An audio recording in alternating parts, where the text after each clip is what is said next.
Republicans and Fox News hosts have a weird obsession with the great state of California. They love to rag on it. They claim it as an example of liberal governance gone wrong, the disaster of a blue state.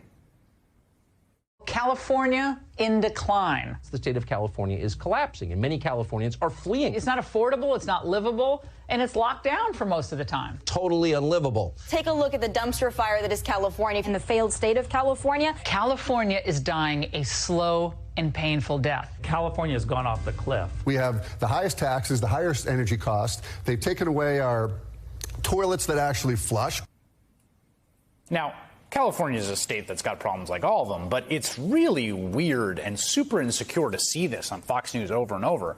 But politicians, especially those from the second most populous state in the union, Texas, love to compare themselves with California as a kind of competing model of governance.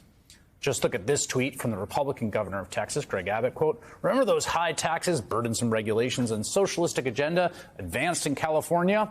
We don't believe in that. We believe in less government, more individual freedom. If you agree with that, you'll fit right in."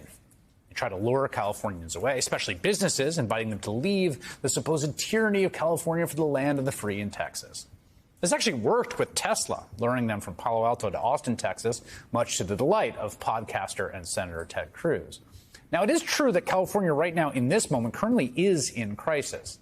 They are in the midst of a record-breaking heat wave, the most severe ever in the month of September. Sacramento hit 116 degrees on Tuesday, an all-time high. A friend of mine driving his car there had just had it stop, just overheated. Of course, climate change is making heat waves like this more intense, more common, longer lasting, more frequent. But California also has some of the most forward-leaning decarbonization efforts in the entire country. Just a couple of weeks ago, they announced a ban on the sale of new gasoline cars, taking effect in 2035. Earlier this year, renewables powered just under 100% of California's daily energy needs for the first time. So as California meets this latest energy crisis, we're seeing the results of their model, the alternative to the Texas plan, which is much more focused on fossil fuels. Check this out. This graph, a little hard to read, but check it out, shows different sources of energy California uses to power its grid and how the supplies fluctuate over the course of the day on Wednesday in the thick of the heat wave. Each colored line here represents a different type of energy. Bright green is renewables, mostly solar power. And as you can see, during the hottest daylight hours, renewables picked way up. At noon, right in the center of this graph, renewable sources were providing half of the energy California needed. Another interesting thing you can see on this graph is how batteries are helping power California's grid. Take a look at the light orange line in the lower right section. You can see the battery power kicking in there in the evening when the sun starts to go down, solar panels start making less energy.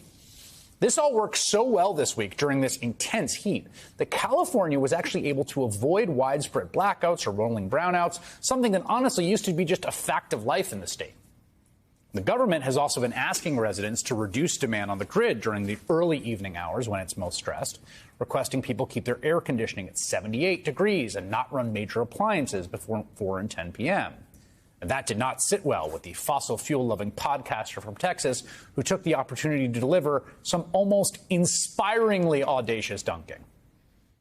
Today's Democrat Party is all about California environmentalist billionaires. I love that Gavin Newsom was wearing his fleece, obviously in cool air conditioning, saying, let them eat cake, let them sweat, you don't get air conditioning.